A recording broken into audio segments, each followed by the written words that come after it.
Rock heute. Him über Höhen und Tiefen, das Musikgeschäft und ihr brandneues Album Deep Shadows and Brilliant Highlights. Well, this is my dear friend, Miguel, my old schoolmate, and nowadays we're playing in a band called Him. And my name is Viva, and I'm singing that band. He plays the bass.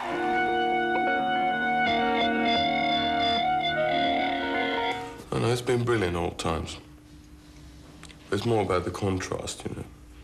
It's, you have to have both of those things happening. Mm. Yeah. Otherwise, you're not able to appreciate. You know. You're not able to appreciate joy without sorrow, I'd say. What about you, Mikko? Well, I think music business is one big shadow. Oh, true. Yeah. Shadow.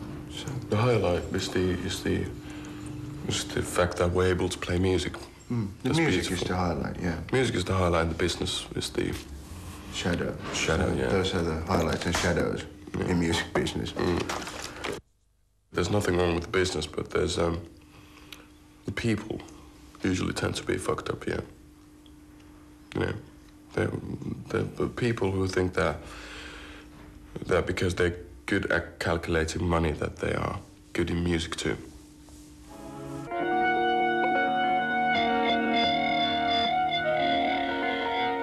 That was the thing that the record company said that was going to be the huge thing, the hugest, most successful rock track ever, and we didn't really want it to be a single, but that was the first track we finished off from the album, and we were a bit delayed with the whole system. There was so much touring and stuff like that, so we didn't make the entire album, you know, ready in a way that we could pick up the first single from there or whatever. But we had to release that. But it's sort of funny, and the video was funny too.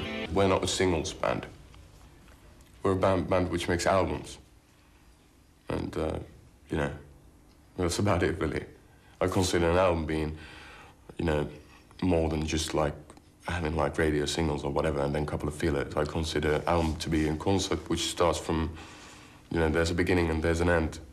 Not like 10 or whatever separate stories that don't have anything to do with themselves. And that's the reason why the album, why the songs are in a certain order, why to get the real mood you have to listen through the entire album. At least once. And then you can pick up your favorite songs and play them, you know, at a party, on, you know, Friday nights or whatever. But...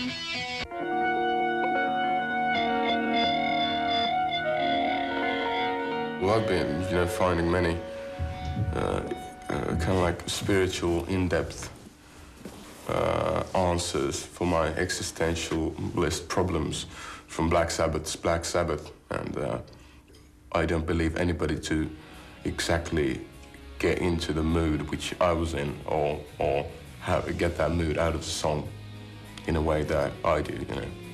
They're personal things for people. Hopefully people can find something, you know, some sort of fulfillment through those things, but if not, you know.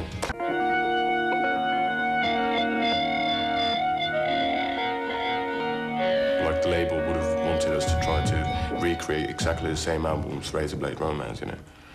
To have us with our pocket calculators sitting on our beds, you know, thinking that, oh, now we got 2 ballads, now we have to write a couple of really heavy tunes for the metal kids, and now we have to write a couple of goth tunes for goth kids and a couple of pop tunes for pop kids. That's not how it goes.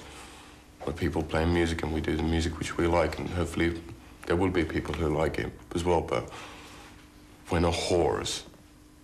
Enjoying myself telling a story about an American band called Live, if you know the act, that they sold, with their first album, they sold, was it like, let's say 6 million copies, and they were huge.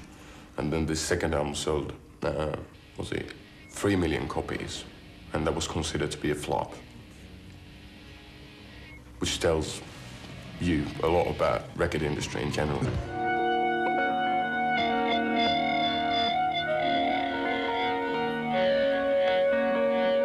Please don't let it go. Please don't let it go. Well, that's one of the tracks that Well, pretty hard to. We had two versions of that track. We had our Stooges kind of real rocking version, but then we fill it up with those Indian drums in the beginning. It's kind of. I'm glad we chose this one.